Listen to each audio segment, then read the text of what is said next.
తెలంగాణలో కాంగ్రెస్కు నయా దోస్తు దొరికారా? ఇక రేవంత్ రెడ్డి ప్రభుత్వానికి భద్రత దొరికినట్టేనా? 5 ఏళ్లు దిగులు లేకుండా పరిపాలించవచ్చా? ఇక బెదిరింపులు పని చెయ్యవా? ఇంతకీ కాంగ్రెస్కు నయా దోస్తు ఎవరు?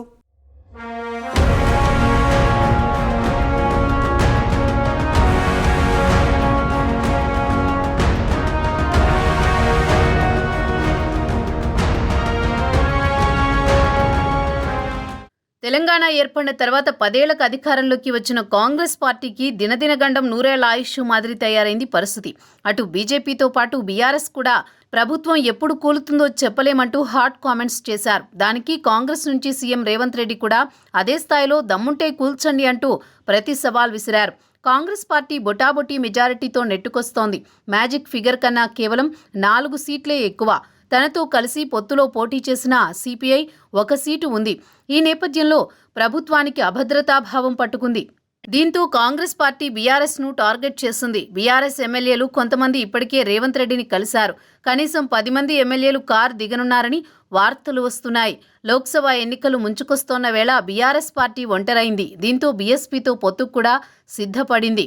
తాజాగా కాంగ్రెస్ పార్టీకి ఎంఐఎం నుంచి గట్టి భరోసా లభించింది.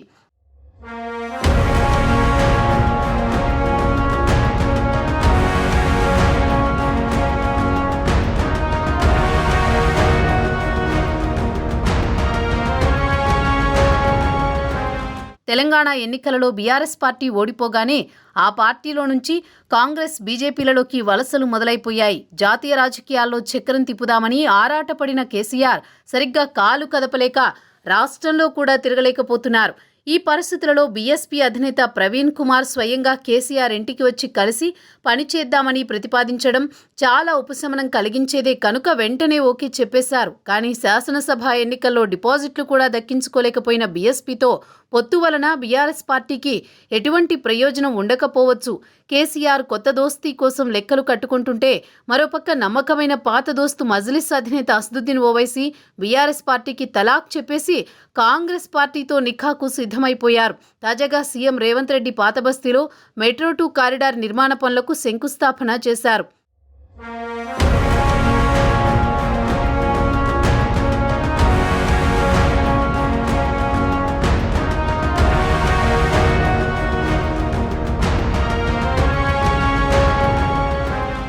సహజంగా సీఎం అన్నాక అభివృద్ధి కార్యక్రమాల్లో పాల్గొంటారు. ఆ సందర్భంలో ఆ ప్రాంత స్థానిక ఎమ్మెల్యే హాజరవుతారు. ఇది ప్రోటోకాల్.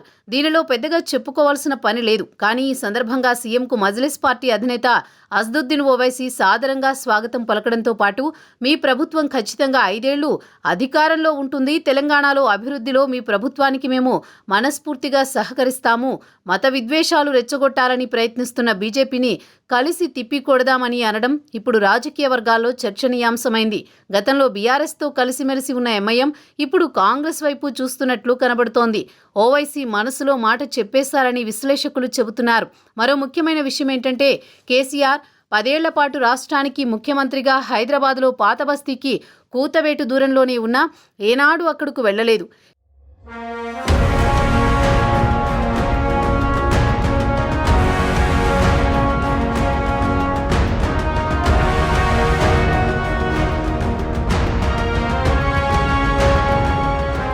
కేసీఆర్ ఒక్కసారి కూడా సందర్శించని పాతబస్తీకి రేవంత్ రెడ్డి ముఖ్యమంత్రి అయిన 3 నెలల్లోనే వెళ్లడమే కాకుండా పలు అభివృద్ధి కార్యక్రమాలకు నిధులు విడుదల చేసి శంకుస్థాపన చేసి మజ్లిస్ ముస్లిం ప్రజల మనసులను గెలుచుకున్నారు.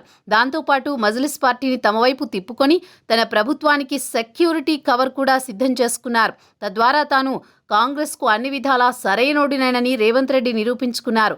దీంతో కాంగ్రెస్ అధిష్టానం ఆయనకు మరింత ప్రాధాన్యత ఇచ్చే అవకాశం లేకపోలేదు అని అంటున్నారు రాజకీయ పరిశీలకులు.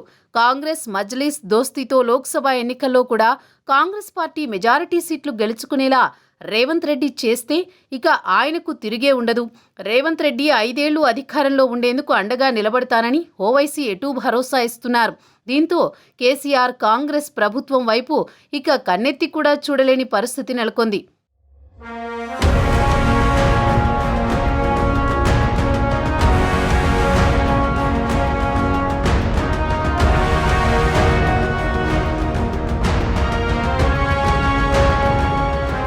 మజ్లీస్ కాంగ్రెస్ పార్టీలు చేతులు కలిపితే లోక్సభ ఎన్నికల్లో కాంగ్రెస్ పార్టీ లాభపడుతుంది. వాటిని బూచిగా చూపిస్తూ బీజేపీ కూడా హిందూ ఓట్లను పోలరైజ్ చేసే అవకాశాలు ఉన్నాయి. ఈ నేపథ్యంలో ఒకవేళ లోక్సభ ఎన్నికలలో కూడా బీఆర్ఎస్ పార్టీ ఓడిపోతే ఆ పార్టీ ఇంకా త్వరగా ఖాళీ అయిపోయే ప్రమాదం కూడా పొంచి ఉంది. ఈ విపత్కర పరిస్థితులలో మళ్లీ మోదీ అమిత్ షాలతో చేతులు కలుపుదామనుకున్నా వారిరువురు చంద్రబాబు నాయుడుతో చేతులు కలిపారు కనుక కేసీఆర్కి ఢిల్లీ తలుపులు కూడా మూసుకుపోయినట్లే. ఏపీ, తెలంగాణ రాష్ట్రాల్లో మారిన ఈ రాజకీయ సమీకరణాల కారణంగా కేసీఆర్తో పాటు జగన్ను కూడా కష్టకాలం మొదలయ్యే సూచనలు కనిపిస్తున్నాయి. చూడాలి మరి ముందు ముందు ఎలాంటి రాజకీయ పరిణామాలు చోటు చేసుకోనున్నాయో.